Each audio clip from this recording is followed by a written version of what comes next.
V레이는 크게 여기 라이트부터 시작합니다. V레이 라이트, V레이 카메라, 그 다음에 V레이 매트리얼. 여기 스탠다드 눌러보면 여기 있네요. V레이 매트리얼 여기, 그리고 V레이 렌더러 이렇게 됩니다. 근데 보통은 V레이 라이트 좀 쓰고요, V레이 카메라 좀 쓰고, 그 다음에 매트리얼 같은 경우는 그냥 써요. 매트리얼 같은 경우는 그냥 사용하고, 그 다음에는 이제 렌더러를 V레이로 바꿔서 렌더링 하게 됩니다. 자, 그러면 V레이 렌더에 뭐가 있는지 한번 알아보죠. 아니, V레이 라이트부터 좀 알아보겠습니다.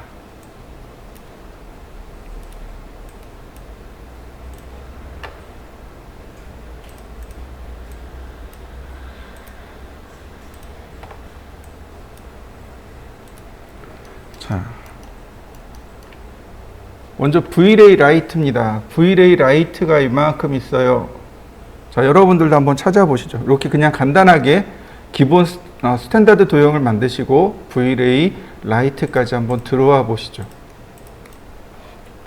먼저 V레이 라이트입니다. V레이 라이트를 보시면 이렇게 드래그 하시면 네모난 사각형이 하나 나올 거고요. 이런 식으로 나오게 됩니다. 자, 이렇게 보이네요. 자, 렌더러도 마찬가지죠. 렌더러도, 자, 이렇게 봅시다. 렌더러도 뭘로 바꿔요? 이제 V레이로 바꿔야 되겠죠. 그래야 이제 V레이 렌더러가 되는 거고, 그 다음 V레이에서 우리가 environment의 GI 값은 켜줘야 합니다 라고 했습니다. V레이의 GI 값 켜주고, 여기서 GI 엔진 있죠. 엔진은 브라우트 포스하고 라이트 캣인데 이리디언스 맵으로 바꿔주시면 좋겠습니다. 자, 이렇게 두 가지. 프레임 버퍼, 프레임 버퍼 넘어가도 좋겠고, 네. 가장 기본적으로 바꿔야 될 거, 바로 V레이에서 environment의 GI 값을 켜주시고, 자, 샘플러도 버킷으로 바꾸시고, 여기 이미지 샘플러 버킷으로 바꾸시고, GI 값 바꾸시고, 여기서 프라이머리를 이리디언스 맵으로 바꾸신 다음 렌더. 자, 그러면 잠깐 시간을 기다려 볼까요? 자, 이렇게 렌더링이 됩니다. 자, 확인해 보시죠.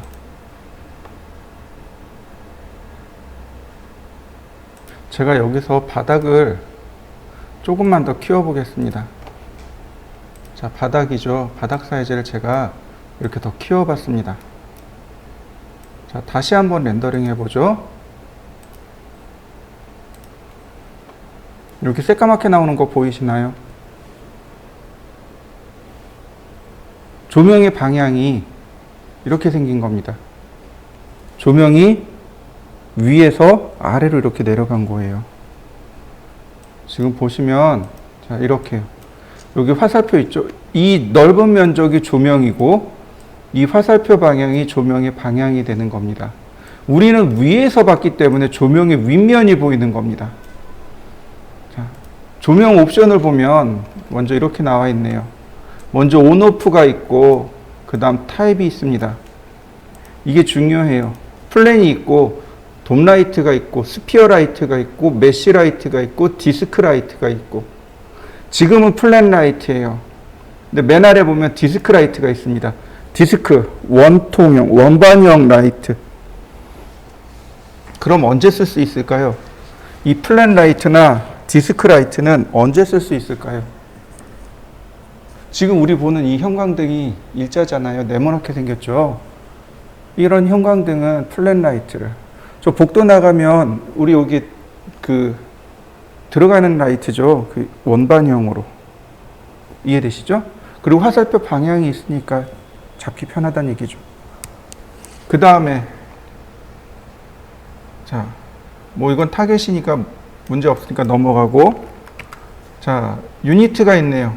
루미넌스가 있고, 루미너스 파워가 있고, 라디언트가 있고, 라디언스가 있고. 그러니까 조도에 대해서 이야기하는 겁니다. 조도에 대해서 어떻게 할 것인가. 예를 들어서 하나가 루미넌스고,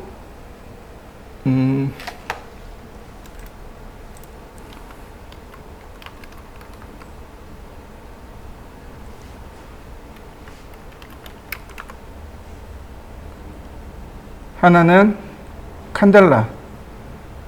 루미넌스하고 라디언트 파워죠. 네. 조도, 휘도 뭐 이렇게 이야기합니다.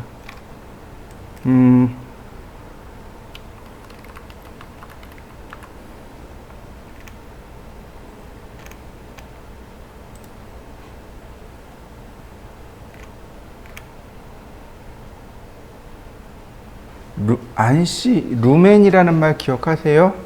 혹시 아세요? 여기 루미넌스가 루멘입니다. 여기 루미넌스가 루멘이에요. 우리가 두 가지로 이야기해. 빔 프로젝트의 조도가 두 가지입니다. 루미넌스가 있고 하나가 라디언스가 있고 여기 보시면 루미넌스라는 거 있죠. 루미넌스하고 라디언트하고 그죠? 루미넌스는 뭐냐면 광원에서부터 나오는 빛의 총량을 말합니다. 루미넌스는 광원에서 나오는 빛의 총량을 루미넌스라고 합니다. 그런데 여기 나와 있는 라디언트는 저 광원에서부터 1m 떨어진 지점의 위치에 도달하는 광원의 총량입니다. 무슨 얘기인지 되셨나요? 보통 안시라고들 많이 해요. 안시, 루멘 이렇게 많이 합니다. 루멘이 루미넌스고요. 라디언트 파워가 안시입니다. 이렇게 보시면 돼요. 루미넌스, 즉 조명이 얼마나 밝은가 어두운가. 조명에서 나오는 광량의 총량을 따지는 거예요. 그러니까 광량의 총량이 많으면 어떻게 돼요? 굉장히 밝겠죠. 근데 문제는 이거예요. 직진성이 없다는 거죠. 분명히 조명이 있으면 쭉 직진해야 돼요. 근데 이 루미넌스는 직진성이 없어요. 그냥 여기서 빛이 많이 나갈 뿐이에요. 이해되시죠? 근데 안시는 뭐예요? 루미넌트 파워는 뭐예요? 직진성이 있단 말이죠. 광원으로부터 1m 떨어진 지점의 광량이 얼마나 있냐 이걸 따지는 거예요. 여러분들 빔 프로젝트를 구매할 때요. 안시를 따져야 돼요. 루멘을 따지면 안 돼요. 그잖아요. 안시가 아무리 밝아봤자 의미가 없어요. 여기에 도달을 못하니까. 이해되시나요? 네, 안시를 따져야 돼요. 안시를. 루멘을 따지는 게 아니고. 그러니까 보통 10만 원대 빔 프로젝트 보면 다 루멘으로 표기되어 있을 거예요. 근데 한 100만 원대 빔 프로젝터 보면 다 안시로 표기되어 있어요. 지금 우리가 쓰는 이런 빔 프로젝터가 한 4,000에서 6,000 안시 정도 돼요. 즉, 저 광원에서부터 1m 떨어진 지점에 뭐 4,000개의 혹은 6,000개의 빛이 모인다는 얘기라고 보시면 돼요. 근데 10만 원대 그 빔 프로젝터는 루멘으로 따진단 말이에요. 그러면 뭐 예를 들어서 1000 루멘 혹은 2000 루멘 그러면 저기서 2000개의 빛이 나간다는 얘기예요. 1000개의 빛이 나가요. 근데 1m까지 갈지 안 갈지 모른다는 얘기예요. 이해되시나요? 그렇게 보시면 돼요. 그래서 어떨 때는 루미넌스로 어떤 때는 라디언트로 보시면 좋아요. 그럼 편하신 대로 보세요. 그래서 라디언트로 보시면 또 광량이 이렇게 달라지게 됩니다. 이렇게 광량이 달라져요.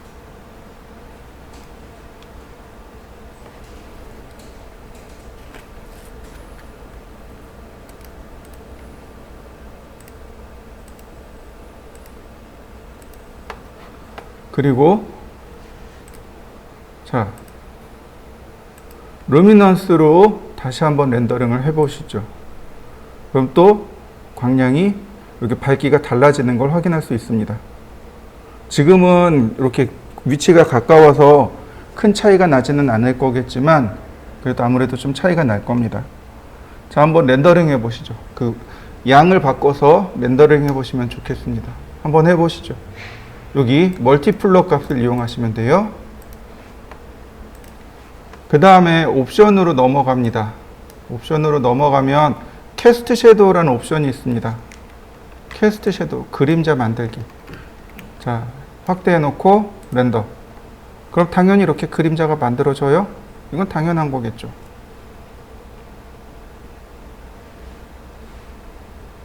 그죠? 자, 스톱. 캐스트 섀도우를 끄면 어떻게 돼요? 그림자를 안 만들어요. 그림자를 안 만들어요. 굉장히 어색한 그림이 나오겠죠? 이건 당연한 거고요. 그 다음에 자, 하나 더. 바로 이 부분. 조명 위쪽이 어떻게 돼요? 뚜껑이 까맣게 나오잖아요. 자, 더블 사이드를 체크하면 조명이 양쪽으로 빛이 나갑니다. 그래서 양쪽으로 이렇게 조명 효과가 나타나게 돼요. 다시요. 아, 나는 이거 귀찮아. 조명이 없었으면 좋겠어. 인비저블. 그러면 이렇게 조명이 감춰집니다.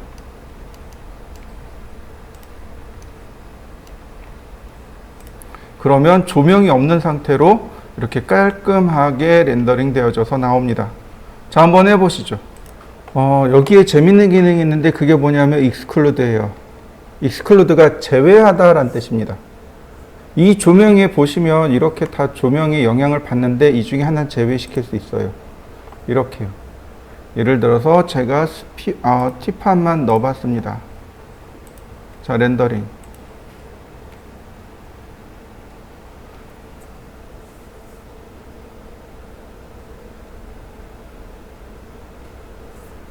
원체 조명이 밝아서 효과가 안 나오네요. 다른 것들은 다 나오는데 원래 익스클루드 주면 조명에서 제외가 되는데 아무래도 세컨더리 레이가 있어 가지고 별로 의미가 없는 듯 하네요. 자, 실린더를 빼볼까요? 자, 플레인도 빼보고 다시 한번 렌더링. 세컨더리 레이가 있어서 그런가 다 받아주긴 하네요. 어쨌든 익스클루드는 제외하기. 노 디케이, 감쇄 효과입니다. 감쇄, 그러니까 즉 빛이 소멸되는 정도를 뜻하는 걸 감쇄라고 하죠. 네, 감쇄 효과, 노 디케이. 그러면 감쇄 효과를 쓰지 않습니다.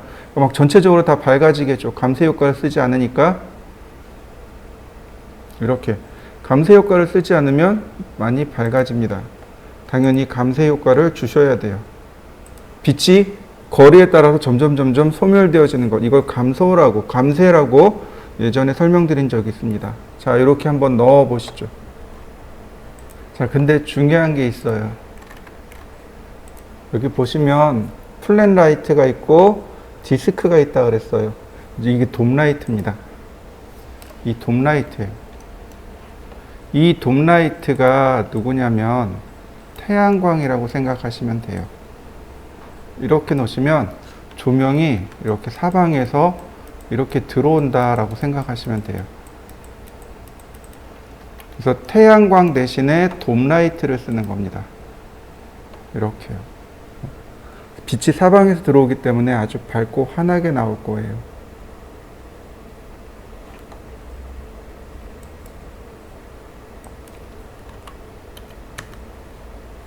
그래서 저는 이건 작은 사이즈니까 조명을 0.5 이렇게 줘봤습니다. 0.5, 한 1 정도면 무난할 것 같네요. 1.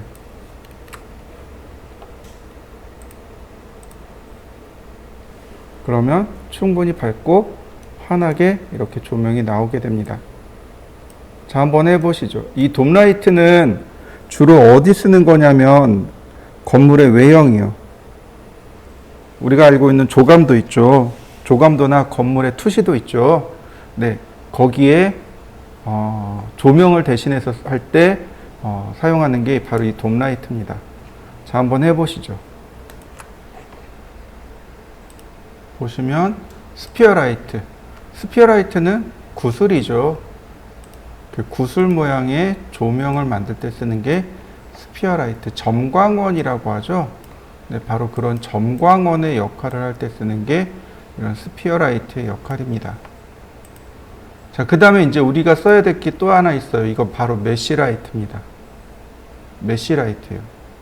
자, 보시면 밑으로 조금 내려가면 메쉬 라이트에 이런 부분이 생겨요.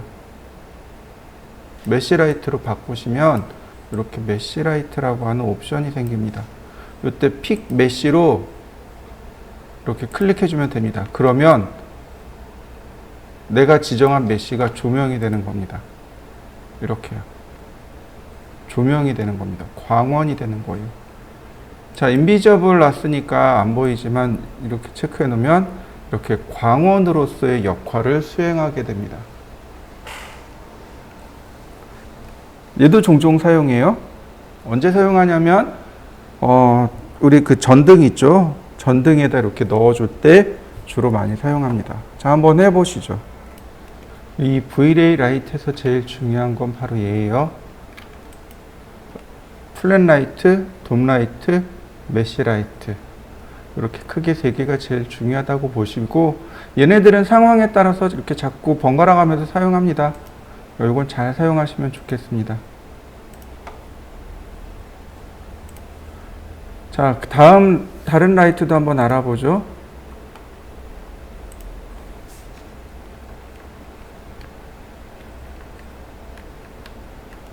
자, 그 다음 보시면 Vray, IES 라이트라는 것이 존재합니다. 이렇게 타겟 라이트처럼, 아니 이렇게 스포트 라이트처럼 생겼어요. 이게 IES 라이트입니다. 자, IES 라이트는 옵션들이 너무 많아요. 근데 요거 딱 하나 보시면 돼요. IES 파일 요거 하나 보시면 됩니다. IES가 뭐냐면 조명 회사 있죠. 조명 엔지니어들이 이제 만들어 놓은 파일을 IES 파일이라고 합니다. 조명 엔지니어들. 그래서 조명 엔지니어들이 조명을 만들고 나면 조명에 이렇게 범위가 이렇게, 이 조명은 이렇게 나갈 거야 라고 계산해 놓는 것들이 있습니다. 그걸 IES 파일이라고 해요.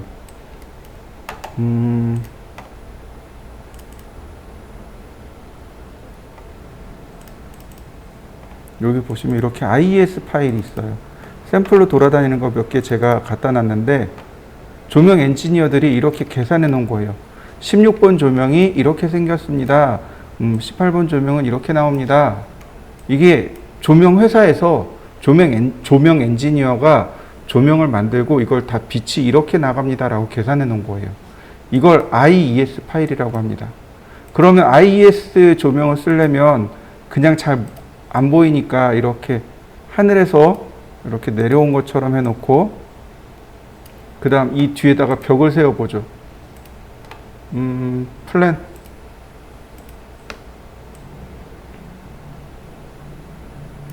자, 그리고 다시 이 IES 라이트에서 여기 파일 부분을 보시면, IES 파일을 눌러보시면 이렇게 IES 파일을 가져올 수 있습니다.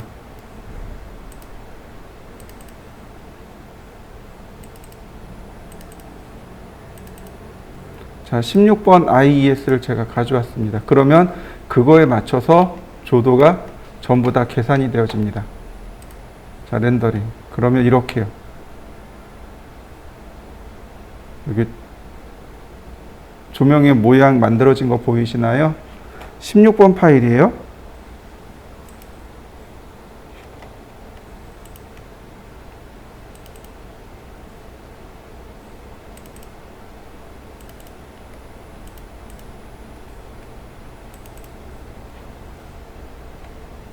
이렇게 생겼네요. 어떤가요? 비슷하게 렌더링 됐나요? 얘하고 얘하고 비슷하게 렌더링 됐죠? 네, 이게 IES 파일입니다. 자, 다음 보시면은요, 자, 얘 지우고, 얘도 지우고, 자, 그 다음에 Vray 앰비언트 라이트네요. 자, 이렇게 앰비언트 라이트입니다. 자, 제가 앰비언트에 대해서 한번 설명한 적이 있습니다. 기억나시나요? 앰비언트 그림자 부분이라고 그랬습니다. 충분히 밝게 나오네요. 앰비언트 라이트만 있어도 충분히 환하게 나옵니다. 자, 앰비언트가 뭐냐면 우리 달 있죠. 달이 이렇게 있어요. 그러면 태양이 이렇게 있죠. 그럼 빛을 받으면 태양 부분 이렇게 환하게 잘 나오죠. 그 다음에 어떻게 돼요? 이렇게 그림자지죠. 바로 이 그림자지는 부분. 빛이 도달하지 못해서 어두워지는 부분, 혹은 달빛 정도? 우리가 밖에 밤에 돌아다닐 때 그 가로등이 없는 그런 길을 걸어가요. 시골길을. 그러면 어슴푸레하게 사물들이 식별이 돼요. 그죠? 그 상태가 앰비언트 라이트 상태예요. 달빛에 의해서 만들어진 빛. 그 정도가 앰비언트 라이트예요. 그래서 기본적으로 앰비언트 라이트들은 다 존재합니다. 앰비언트 컬러 혹은 앰비언트 라이트 이렇게 이야기해요. 즉 달빛에 의해서 생겨난 밝기 정도의 조명 혹은 그 정도에 생기는 그림자 혹은 색상 이렇게 받아들이시면 돼요. 이게 앰비언트 라이트입니다. 그러니까 여기 딱히 특별한 건 없어요. 내용 자체가 없어요. 앰비언트 라이트만 가지고도 충분히 이렇게 밝게 만들어지기도 합니다. 자, 한번 해보시죠. 지금 보시면 앰비언트도 없고 아무것도 없는데도 조명이 이렇게 밝게 나와요. 라이트가 이렇게 밝게 나옵니다. 그럼 왜 그러냐면 여기 우리가 인바이런먼트의 GI 값을 줬단 말이죠. 자, 꺼볼까요? 그러면 깜깜하게 나오는 거 보이시죠? 네, 이렇게 놓고 보시면 조금 더 확실하게 보일 겁니다. 앰비언트를 제가 넣어보고요. 다시 렌더링. 그러면 지금 보이시는 요 밝기 보이시나요? 요게 앰비언트 라이트입니다. GI 값을 꺼보고 해보세요. 이 GI 값을 끄고 렌더링 하면 이렇게 앰비언트 라이트를 확실히 구별해 내실 수 있을 겁니다. 자, 해보시죠. 자, 그 다음에 보시면 선라이트입니다. 그 다음 V레이 선라이트. 태양광입니다. 이렇게 태양광이 들어가고요. 이 선라이트에는 반드시 스카이 인바이런먼트 맵이 들어갑니다. 즉 뒤에 하늘이 보이게끔, 태양이니까 하늘이 보이게끔 하겠습니까? 라고 물어보는 거예요. 네 라고 눌러주시면 됩니다. 그 다음에 위치, 동서남북의 위치를 이렇게 잡아주시면 네, 그러면 되겠고요. 그 다음에 이렇게 보시면 그리고 렌더링. 그러면 이제 이렇게 태양광이 만들어지겠죠. 지금은 굉장히 밝은 상태예요. 그러니까 하얗게 나올 겁니다. 너무 밝은 거죠? 밝아서 그냥 다 타버린 겁니다. 자, 그러면 다시 한번 볼까요? 여기 보시면 옵션들이 이렇게 있습니다. 자, 이네이블 활성화, 인비저블 보이기. 자, 인비저블은 지금 감춰져 있고요. 자, 다른 건 다 괜찮고 여기 트러비티하고 오존이라는 값이 있습니다. 트러비티하고 오존. 트러비티는 하늘에 먼지를 말합니다.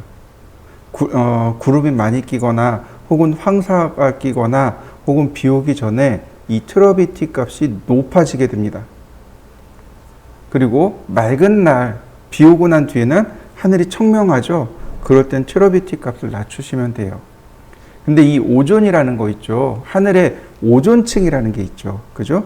근데 이 오존층이 얇아지면 먼지가 낀 것처럼 보입니다. 근데 오존층이 두꺼워지면 하늘이 청명하게 보여요. 즉 트러비티하고 값이 반대로 움직이게 됩니다. 그 다음 그 아래 보면 인텐시티 멀티플러라고 있습니다. 이 인텐시티 멀티플러가 즉 조명의 밝기예요. 예를 들어서 지금 0.1로 해봤습니다. 다시 렌더링 해볼까요? 그러면 이렇게 어두워지는 거 보이시나요? 많이 어두워졌죠. 아유, 그래도 밝네요. 더 어둡게 바꿔봅시다. 0.01. 네, 충분히 어두워졌네요. 왜 이렇게 많이, 그러니까 확 줄여야 되냐면, 태양하고 지금 이 간격이 어때요? 너무 가까워요. 그래서 값을 많이 내려야 되는 겁니다. 보시면 이 뒤에 하늘도 보이시나요? 제가 이렇게 놔봤습니다. 이렇게 뒤에 하늘 그림 보이시나요? 이렇게 하늘도 보이게 되고, 자, 인비저블을 체크해 놔봤습니다. 여기서는 안 보이겠군요. 네. 자, 한번 바꿔보시죠. 아까 봤던 V레이 돔라이트하고 스카이라이트 두 개는 조감도를 만들 때 많이 사용합니다. 자, 한번 해보시죠. 자, 그 아래 보면 사이즈 멀티플러라는 값이 있습니다. 바로 여기요. 여기 사이즈 멀티플러요. 사이즈 멀티플러가 그림자의 바로 이 부분이라고 보시면 돼요. 조금 더 확대를 해볼까요? 그리고 렌더링을 하게 되면 그림자가 경계가 또렷하게 나오죠. 그죠? 이 그림자의 경계라고 보시면 돼요. 근데 제가 사이즈 멀티플러를 이렇게 크게 줘봤습니다. 그러면 경계가 이렇게 뿌옇게 흐려지는 걸 볼 수 있습니다. 경계 흐려진 거 보이시나요? 네, 요 값입니다. 이게 사이즈 멀티플러예요. 그림자의 경계를 이렇게 뿌옇게 흐리게 하는 효과. 지금 완전히 흐려진 거 보이시나요? 1에서 100까지 한번 줘보세요. 그러면 그림자가 진한가, 그러니까 테두리가 또렷하게 나오던가 아니면 흐릿하게 나오던가. 다시 말하면 대낮 같은 경우는 어때요? 그림자가 진하죠. 그리고 경계가 뚜렷할 거예요. 그렇지만 한 4시, 5시 때면 어떻게 돼요? 그림자가 길고 테두리가 이렇게 지금처럼 이렇게 뿌옇게 흐려지겠죠? 네, 그럴 때 사이즈 멀티플러를 조절합니다. 한번 해보시죠. 자, 그 다음엔 뭐 특별한 내용은 없어요. 여기 보시면 섀도우 디바이스라고 보이죠? 서브 디바이스. 이제부터 V레이를 할 때 서브 디바이스라는 말이 나오면 품질로 받아들이시면 돼요. 다시 말하면 그림자의 품질입니다 라고 하는 건데 이 값 바꿔봤자 별로 크게 차이 나진 않아요. 그 다음에 섀도우 바이스라는 게 있습니다. 오브젝트로부터 그림자가 떨어진 거리, 이게 바로 섀도우 바이스입니다. 굳이 이건 바꿀 이유가 없고. 자, 그 다음에 스카이 모델이 있네요. 스카이 모델이 몇 가지가 있어요. 이렇게 기본적으로 호색 L을 사용합니다. 시간대에 따라서 혹은 밝기에 따라서 그림자가 자동으로 조절이 되는 건데 위에 CIE 클리어가 있고 CIE 오버캐스트가 있어요. CIE 클리어는 맑은 날, 비 온 뒤 청명한 하늘을 표현하고 싶을 때 CIE 클리어를 쓰시면 되고요. 그 다음에 비 오기 직전에 흐린 날 있죠. 그럴 때는 오버캐스트를 쓰시면 됩니다. 그렇지 않고 그냥 평범하게 렌더링하고 싶으면 호색 L을 쓰시면 됩니다. 예를 들어서 한번 바꿔볼까요? 오버캐스트로만 한번 바꿔보죠. 그리고 렌더링.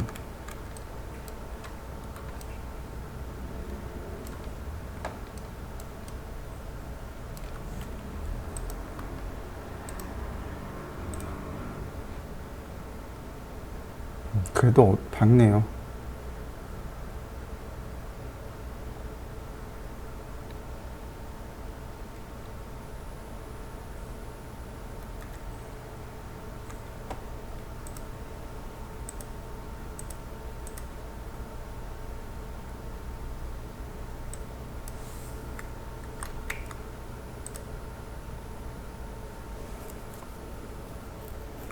그래도 많이 밝네요.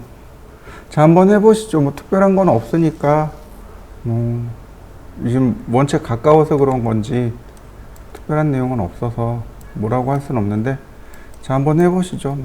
이거는 하늘이 안 보이네요.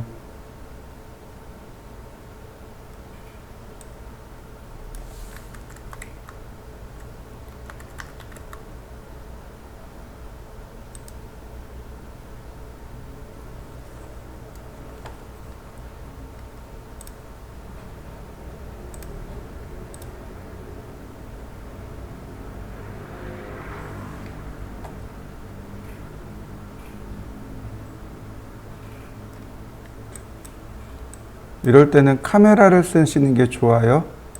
이럴 땐 카메라 값을 이용하시면 훨씬 더 훨씬 더 잘 나올 거예요. 자, 카메라를 한번 줘볼까요? 자, 스탠다드 카메라, 피지컬 카메라.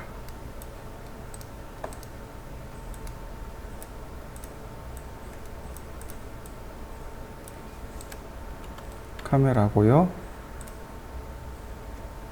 자, 피지컬 카메라에 보시면 바로 여기 필름 사이즈라든지 뭐 이런 내용 나와 있죠. 포컬 렌즈, 그 다음에 뭐 이런 내용들이 있을 겁니다.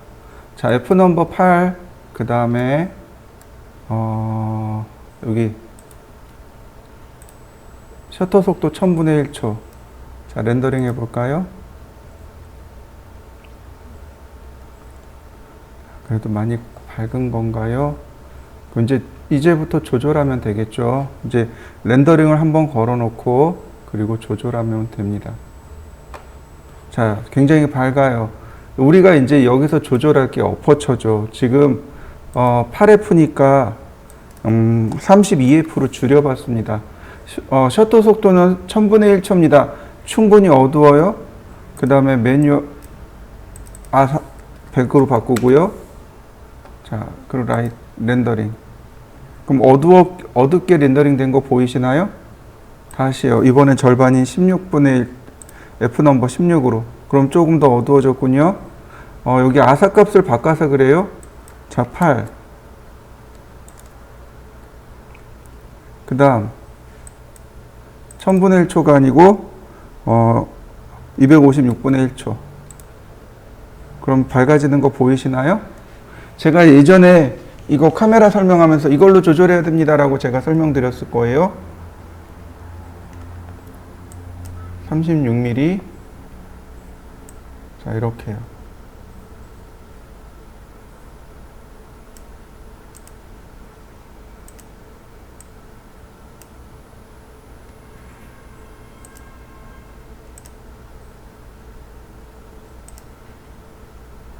여기가 60도죠. 이게 사람 눈하고 가장 비슷할 거고, 자, 그 다음에 F 125분의 1초로 바꾸고요. 자, 다시 한번 또 렌더링. 그러면 이렇게 조금씩 밝아지는 거 보이시나요? 자, 그 다음에 4. 자, 어떤가요? 밝아지는 거 보이시나요? 이렇게 카메라로 조절하는 겁니다. 밝기는 지금과 같이 카메라로 조절하시면 우리가 밝기 값을 조절하는데 크게 어렵지 않을 겁니다. 자, 2고, 자, 아사 값을 200으로 올려봤습니다. 렌더링. 그럼 더 밝아진 거죠. 스톱. 자, 4로 조리개를 닫았고요. 이렇게요. 밝기가 조절되는 거 보이시나요? 자, 한번 밝기도 조절해 보시죠.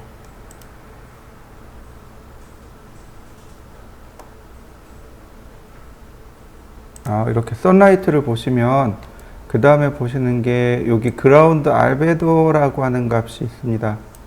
알베도가 뭐냐면 바로 여기요.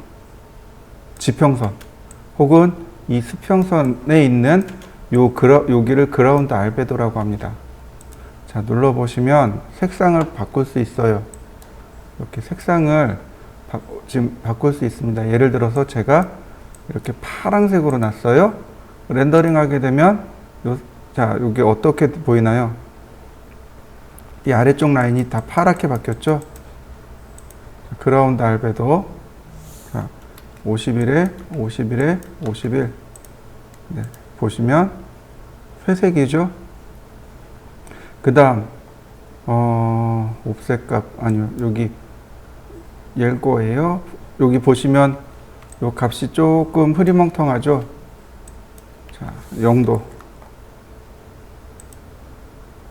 여기 경계가 또렷해지는 거 보이시나요? 라인이 또렷해졌죠? 자, 블렌드 앵글이라고 되어 있습니다. 이 값을 제가 20이라고 해봤어요. 그러면 훨씬 더 흐릿하게 이렇게 바뀌게 됩니다. 이 지평선과 수평선에 대한 내용이에요. 자, 요 두 가지 한번 해보시죠. 자, 그 다음에 카메라를 볼까요? 자, V-ray 카메라. 네. 보시면, 돔 카메라가 있는데, 이 돔 카메라는 타겟이 없는 카메라를 말하고요. 피지컬 카메라입니다. 아, 이거 조금 모양이 이렇게 복잡해 보이죠? 근데 굳이 피지컬 카메라까지 쓰지 않아도 괜찮기는 해요. 자, 얘가 피지컬 카메라입니다. 일반적으로 보시면 여기 스틸 카메라인지 무비 카메라인지 비디오 카메라인지 우리가 사용하는 건 스틸 카메라고요. 그 다음에 타겟점이 위치되어 있고 쇼콘, 네, 요 콘을 보여줄 거냐 말 거냐라는 거죠. 그 다음 쇼 호리젠, 요 호리젠을 눌러 놓으면 수평선 보이기입니다. 여기를 카메라 뷰로 바꿨을 때 보시면 이렇게 수평선이 보이시나요? 여기 새까만 수평선이 하나 나오게 됩니다. 이 수평선 보이기입니다. 그 다음에 센서 렌즈죠. 어퍼처하고 자, 필름 게이트 36mm네요. 자, 우리 기억나시죠? 요거 자, 기본적으로 여기 필드 오브 뷰를 이용해서 FO 뷰를 이용해서 60도로 맞추면 대략적으로 필름 게이트는 35mm고요. 그 다음 보통 60도 혹은 30mm 정도면 충분하겠고요. 그 다음 줌 팩터는 1mm고 그 다음에 아이소 필름의 감도 값이라고 했어요. 그 다음 F 넘버 셔터 스피드 자 여기까지가 우리가 기본적으로 넣는 거죠. 자 그리고 나서 렌더링 이거 일반 카메라 설명할 때 함께 설명했던 내용들입니다. 자 한번 렌더링 해보시죠. 여기까지 렌더링 해보시죠. 자 그 다음에 보시면 뎁스 오브 필드하고 모션 블러어가 나옵니다. 이건 여기 있어요.